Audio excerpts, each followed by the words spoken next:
Shalom, shalom ndugu mpenzi mtazamaji wa kipindi chetu pendwa kabisa. Si kingine ila ni Kioo cha Wiki kupitia KS TV. Tupo hapa kukuletea habari zilizotokea au matukio Mungu alotenda katika wiki nzima katika kanisa letu la KKT Ebeneza Shinyanga. Karibu sana. Kwa ajili ya kutazama, angalia YouTube, Facebook, TikTok pamoja na Instagram. Utatupata kupitia jina la KKT Ebeneza Shinyanga. Karibu sana mpenzi mtazamaji, ungana nasi. Usisahau kushare, kulike pamoja na kucomment katika channel zetu.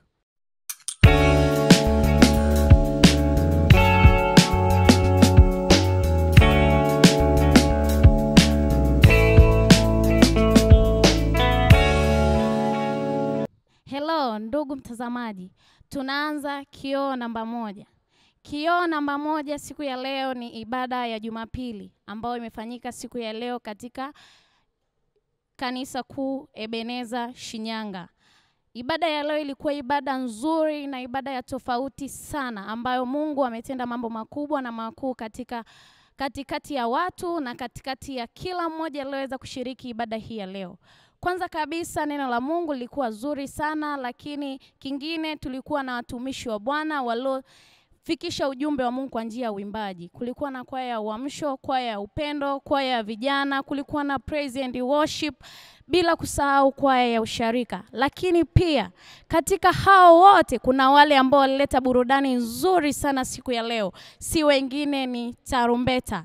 Walifanya vizuri sana. Lakini je, unataka kujua leo ni siku gani? Leo ilikuwa ni tarehe 29 mwezi wa 6 2025. Ni siku ambayo kanisa kuu KKT Ebeneza limefanya uzinduzi wa sikukuu ya mavuno. Ilikuwa ni siku ya furaha, shangwe na nderemo kubwa katika kanisa hili. Jamani, ilikuwa ni siku ya kufaana sana.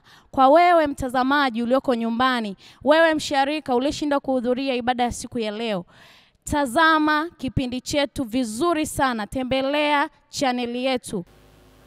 Wapendwa, leo ni sikukuu ya mavuno.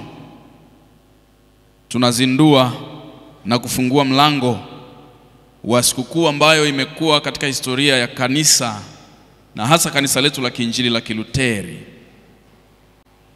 Sikukuu hii sio sikukuu tu ya kula na kunywa, bali ni sikukuu ya kumshukuru Mungu kwa ajili ya matendo yake makuu ambayo anayatenda katika maisha yetu kila wakati na kila siku. Sikukuu hii katika kanisa letu inaadhimishwa kwa mwaka mara moja.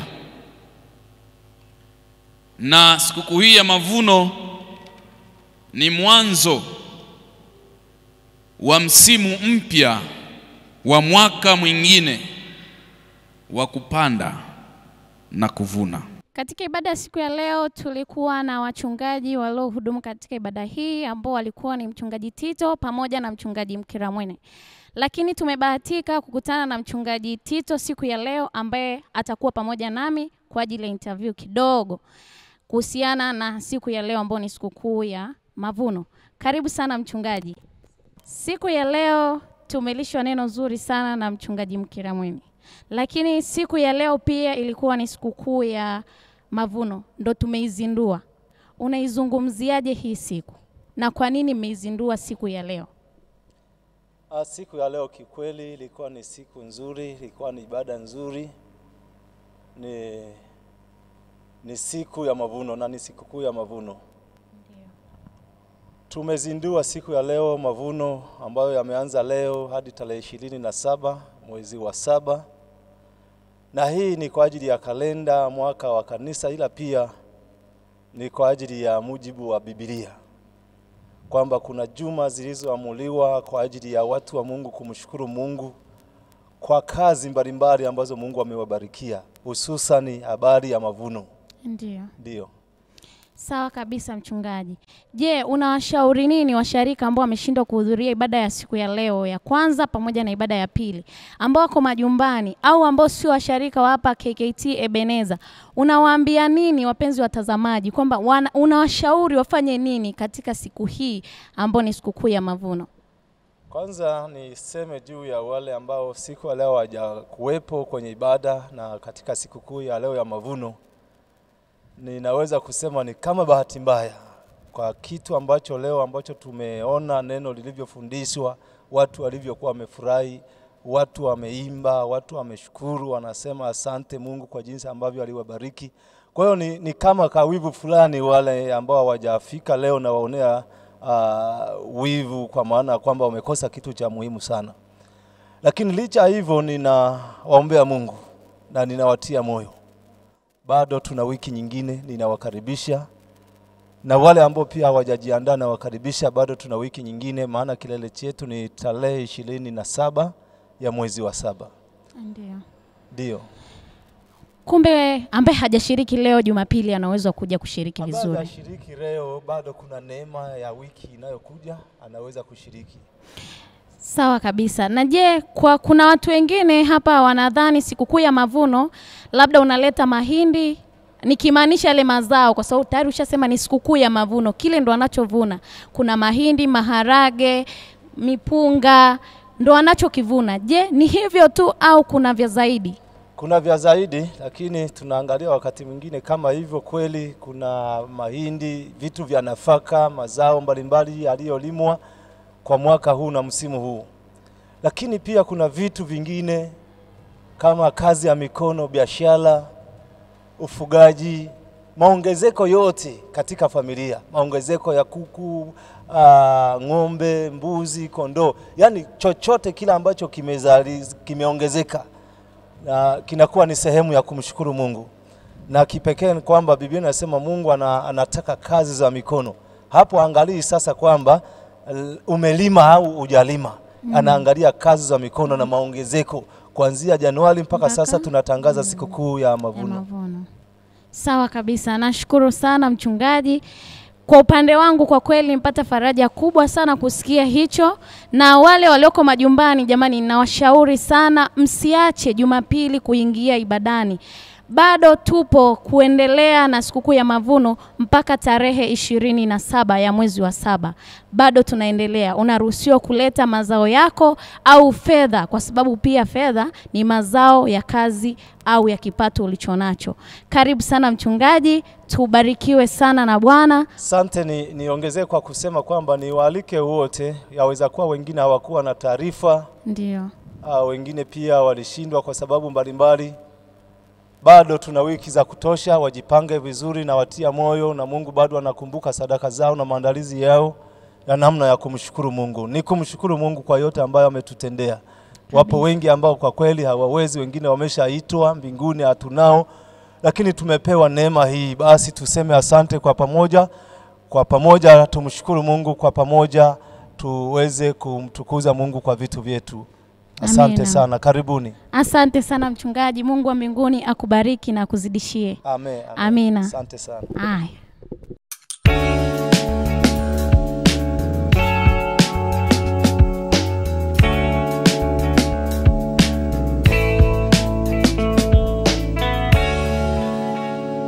Pia tulibahatika kufanya interviews pamoja na washarika walioweza kuhudhuria katika ibada siku ya leo. Nao walitoa ya kwao kuhusiana na sikukuu hii ya mavuno. Tukapate kuwasikia kidogo. Bwana Yesu asifiwe. Amina. Bwana Yesu asifiwe. Amina sana. Hongera kwa kuingia ibadani siku ya leo. Asante sana. Kama tunavyojua leo ni siku ya uzinduzi wa sikukuu ya mavuno. Leo ni Jumapili ya tarehe 30 mwezi wa 6, 2025. Je, unaizungumziaje siku hii ya uzinduzi wa mavuno? Asante. Kwanza kipekee nimshukuru Mungu kwa siku hii ya mavuno, lakini tena pia mimi naizungumzia hii siku ya mavuno kuwa ni siku ya baraka katika kila Mkristo aliyefika ibadani, lakini tena pia ambaye ameshiriki katika kumtolea Mungu. Maana tunaposikia kwamba ni siku ya mavuno, tunapata kumbukumbu ya mambo mengi, kwa sababu Mungu ametutendea mambo mengi katika maisha yetu, hasa kutupa uzima, lakini tena pia na afya katika maisha yetu. Binafsi siku ya mavuno naifurahia. Na ndani ya moyo wangu inanipa hali ya kuona kwamba kuna namna ambavyo tunatakiwa tumshukuru Mungu. Binafsi nimeipokea kwa furaha. Kwa furaha kwa maana kwamba Mungu amenitendea mambo makubwa sana ndani ya mwaka mzima. ambayo kwa haraka haraka ukisema kwamba uzitaje moja moja ni ngumu. Sasa mimi ni nani kama mwanadamu? Kwa nini siende nikamwambia Mungu asante? Kwa habari ya kumtolea Mungu, faida yake ni kubwa. Hata ile katika Kumbukumbu ya Torati ule mlango wa 8 kuanzia mstari wa 11 mpaka 18, Mungu anatukumbusha kwa habari ya kumkumbuka, kutoa shukrani ili tufunge agano na yeye. Unapofunga agano na yeye baada ya kumtolea Mungu shukrani, maana yake ni kwamba Mungu anakwenda kukufanyia vikubwa zaidi. Sasa ile ni baraka, ile ni faida kubwa sana kwetu wanadamu. Tuna mambo mengi sana. Mungu anatulinda kwa mambo mengi sana. Unapofunga agano na Mungu, Mungu anakukumbuka mara zote katika yote umuombayo, yote anayokupa, iwe ya familia, iwe ya kazi zako. Hiyo ndio faida kubwa tunayoipata. Asante sana, bado tunaendelea kuwa na interview fupi kwa ajili ya washarika walioshiriki ibada yetu ya kwanza siku ya leo ambayo ni sikukuu ya mavuno. Baba, Bwana Yesu asifiwe. Karibu sana, karibu sana. Asante sana. Basi katika sikukuu hii ya mavuno, wewe unaiongeleaje au unaizungumziaje? Kwanza kwa kujitambulisha, mimi naitwa Frank Mshana, ni msharika wa kanisa hili la Ebeneza, kanisa kuu. Kwa upande wa sikukuu ya mavuno, kwa kweli napenda kuiongelea kwamba ni siku nzuri sana ambayo tuweka sisi wanadamu karibu sana na Mwenyezi Mungu, kwa sababu tunaona hata katika kitabu chetu cha Biblia mwanzo kabisa pale tunaona kwamba sadaka hii ya mavuno ilikuwepo. Tukiangalia katika kipindi cha kina Habili na mwenzake, walitoa mavuno kwa wakati tuliona kwamba mmoja ni mkulima, mmoja ni mfugaji, lakini kipindi kile pia walitoa mavuno, lakini muendelezo huo uliendelea vizazi na vizazi mpaka hii leo. Tunaona katika makanisa yetu, hata sisi wa Kristo wa Luteri tunafanya sikukuu hizi za mavuno kila mwaka, na leo hii tumeanza sikukuu ya mavuno hapa kanisani kwetu na tunaenda kwa kipindi cha mwaka mmoja. Kwa hiyo ninaona kwamba ni sadaka ambayo kwanza inatuweka karibu sana na Mwenyezi Mungu, lakini pia ni sadaka ambayo ni baraka sana kwetu sisi wanadamu. Hongera kwa kushiriki ibada ya siku ya leo. Asante sana. Asante. Siku ya leo ni sikukuu, ni uzinduzi wa sikukuu ya mavuno kama tunavyojua, ambayo imeanza katika ibada ya kwanza na itaendelea katika ibada ya pili. Wewe unaizungumziaje sikukuu hii ya mavuno? Sikukuu ya mavuno ni sikukuu ya kurudisha shukrani mbele za Mungu kwa matendo yake makubwa kwetu kwa mwaka mzima. Kwa hata hapo zamani walikuwa wanafanya kwa kuleta mifugo na wale wazaliwa wa kwanza, lakini sisi kwetu kikubwa ni shukrani. Mungu ametutunza kwa mwaka mzima, ameenda nasi, ametulinda, ametulisha, ametunywesha, ametuvisha, lakini ametupa pumzi ya kuendelea kuwa hai kwa ajili ya kumtumikia. Amina. Je, unawashauri nini washarika walioko nyumbani ambao hawajaweza kuhudhuria sikukuu hii ya mavuno katika ibada ya kwanza na ya pili, labda pia hawataweza kushiriki? Unawashauri nini au unataka kuwaeleza nini? Neno langu la kuwashauri ni mwezi mzima, ni mwezi wa kumshukuru Mungu, ndio imeanza wiki hii. Bado tuna wiki 3 mbele. Ni jambo jema la kumshukuru Mungu, kwa sababu Mungu anasema ni mje kwangu kwa mioyo iliyojaa shukrani, na shukrani ina nguvu sana mbele za Mungu. Kwa hiyo ninawashauri waweze kuja kwenye ibada, waweze kuja katika maeneo ya kuabudia, wakamwambia Baba asante kwa matendo yako makubwa ambayo anafanya kwenye maisha yao. Amina sana mama. Naona umeambatana na kijana wako. Kijana, Bwana Yesu asifiwe. Amen. Amina, karibu. Ni vizuri sana na ni vyema inapendeza Mungu kuona kijana kama huyu anahudhuria. Hongera mama kwa malezi mazuri kwa mtoto wako. Amina. Kijana, unaitwa nani? Naitwa Colin Vincent Katabaro. Vizuri sana. Kijana, umefurahia ibada ya siku ya leo? Ndiyo. Umeionaje ibada ya leo? Nzuri. Amina, mbarikiwe sana na nafurahi kuwa nanyi. Mungu wa mbinguni awabariki na wazidishie.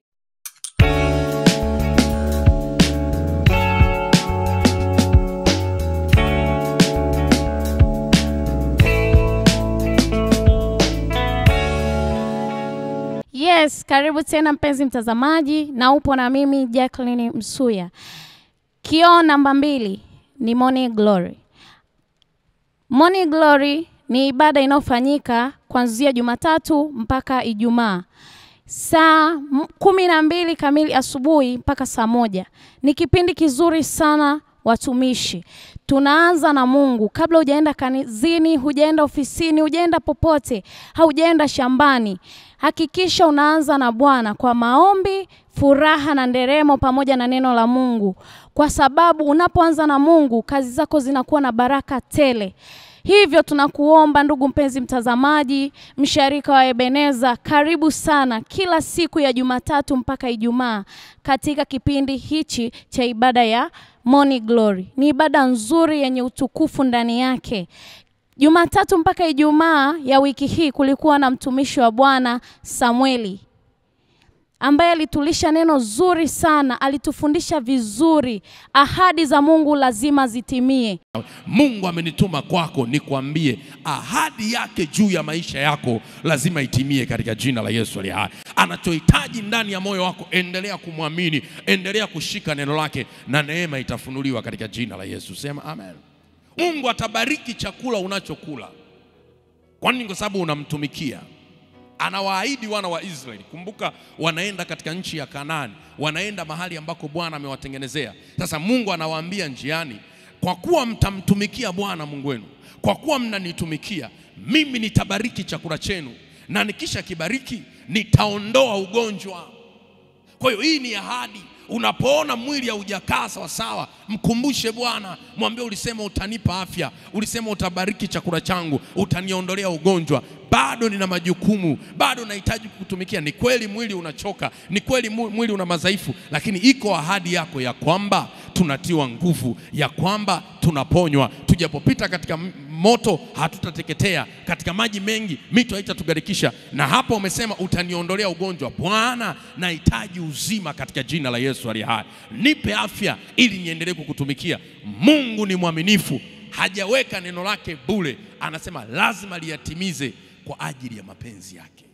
Je, wewe ndugu yangu ulioko nyumbani, wewe ambaye ulifanikiwa kuingia Morning Glory, lakini pia ambaye hujafanikiwa, je, unajua ni ahadi gani za Mungu ambazo zinatakiwa zitimie kwenye maisha yako? Zipo ahadi nyingi sana Mungu ametupa. Zipo ahadi nyingi sana ambazo Mungu anatamani kutimiza katika maisha yako. Je, unamuomba Mungu jinsi ipasavyo? Ni wakati wako sasa, mtumishi wa Bwana, kusimama imara na kuongea na Mungu kwa njia nyingi za maombi, za kusoma neno, lakini bila kumsahau yeye. Kila maombi yako mpe Mungu. Sema neno moja juu ya Mungu katika maombi yako, katika kazi zako, katika kila kitu ambacho unakifanya, ili ahadi za Mungu zitimie kwenye maisha yako, mtumishi wa Bwana. Karibu sana katika vipindi hivi. Ni vizuri na muhimu kwako na kila mtu. Vinajenga, vinaimarisha kwenye maisha pamoja na kazi zetu. Usiache kutufuatilia vizuri kabisa kwenye chaneli zetu ambazo ni YouTube, Facebook, Instagram pamoja na TikTok. Na tunapatikana kwa jina la KKT Ebeneza Shinyanga. Usisahau kulike, kucomment pamoja na kushare. Karibu sana.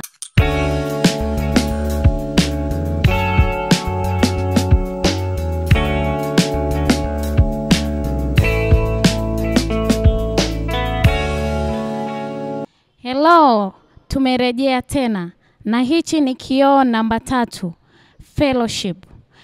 Fellowship ni kikundi ambacho kinakutana hapa kanisani siku ya Jumatano na Jumapili, muda ukiwa ni saa 10 kamili jioni.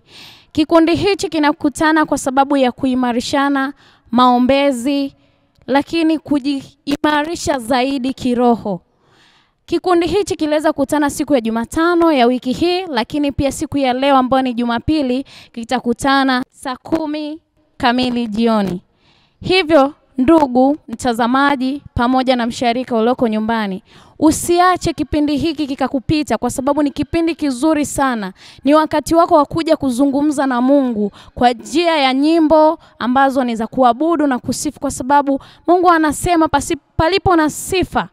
palipo na sifa yeye yupo, anashuka. Kwa hiyo unastahili kuwepo mahali hapa kwa ajili ya kuzungumza na Mungu. Najua ulioko nyumbani unayenitizama sahihi, una mambo mengi ambayo unatamani kumweleza Mungu. Una mambo mengi ambayo yamekwama kwenye maisha yako. Ni wakati wako. Hebu mweleze Mungu shida zako. Mweleze Mungu kila jambo. Ni wakati sasa. Hebu ingia fellowship zote. Usiache kufika. Ni siku ya Jumatano. Nilisali chache sana ambalo utalitumia. Haupotezi muda mwingi. Una uwezo wa kufunga kama ni biashara au kuomba ruhusa kazini kwa muda mmoja tu ambao nilisali moja.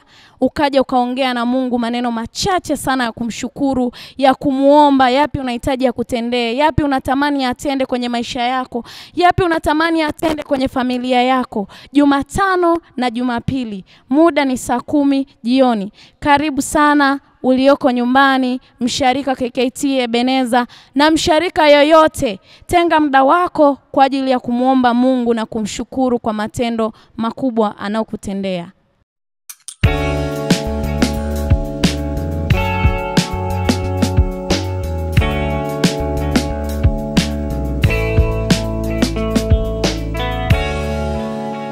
Yes, tumerejea tena. Na kioo chetu namba 4 ni kipaimara. Wanafunzi wa kipaimara wanaendelea na mafunzo yao katika madarasa ambao waliopo. Ambacho wanafundishwa zaidi kule ni kwa ajili ya kujiimarisha kiimani, lakini pia kujiandaa na siku yao maalum. Wakiwa pamoja na walimu wao wa madarasa hayo ya kipaimara ambao ni mchungaji Mkiramweni, mchungaji Tito, mwinjilisti Gerard pamoja na mtheolojia Ibrahim Kija.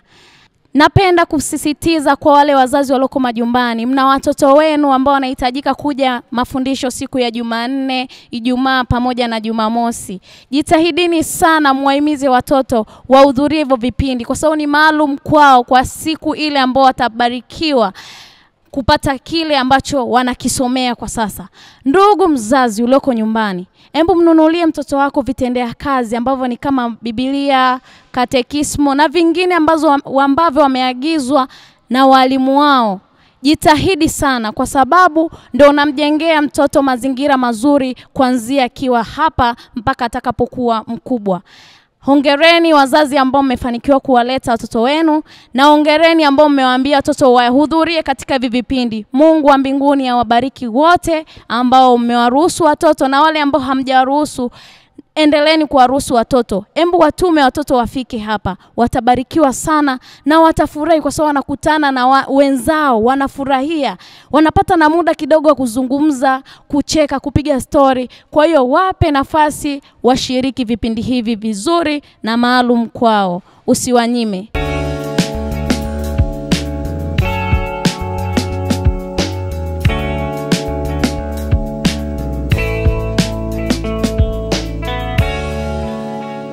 Ndugu mpenzi mtazamaji, wiki hii kwa kweli Mungu ametenda mambo makubwa na mazuri sana ya kupendeza na ya kufurahisha. Mimi kwa upande wangu nimebarikiwa sana wiki nzima kwa sababu tumeona Morning Glory, lakini pia tumeona vipindi vya watoto, tumeona sikukuu hii ya mavuno ambao Bwana ametenda, kwaya zimeimba, zimefurahisha, lakini pia tuliona matarumbeta yalikuwepo. Tumefurahi sana katika vipindi vyote tulivyovifanya wiki hii. Mungu wa mbinguni aendelee kutubariki, aendelee kutuzidishia sana sana kila mmoja anayetizama, lakini kila mmoja aliyeweza kuhudhuria katika ibada hii, lakini aliyeweza kufika katika vipindi vyote vya katikati ya Jumapili, kati ya Jumatatu mpaka Ijumaa. Mungu wa mbinguni aendelee kuwabariki. Hadi wakati mwingine tena, ulikuwa na mimi Jacqueline Msuya. Usisahau kufuatilia channel yetu ya YouTube katika jina la KKT Ebeneza Shinyanga. Lakini katika mitandao ya kijamii tunapatikana Facebook, Instagram pamoja na TikTok. KKT Ebeneza Shinyanga. Usisahau kulike, kushare, kucomment pamoja na kusubscribe. Bonyeza tu ile alama nyekundu pale. Hautopitwa na jambo lolote litakalotokea katika usharika huu wa Ebeneza Shinyanga. Tutaonana kipindi kingine. Bye bye.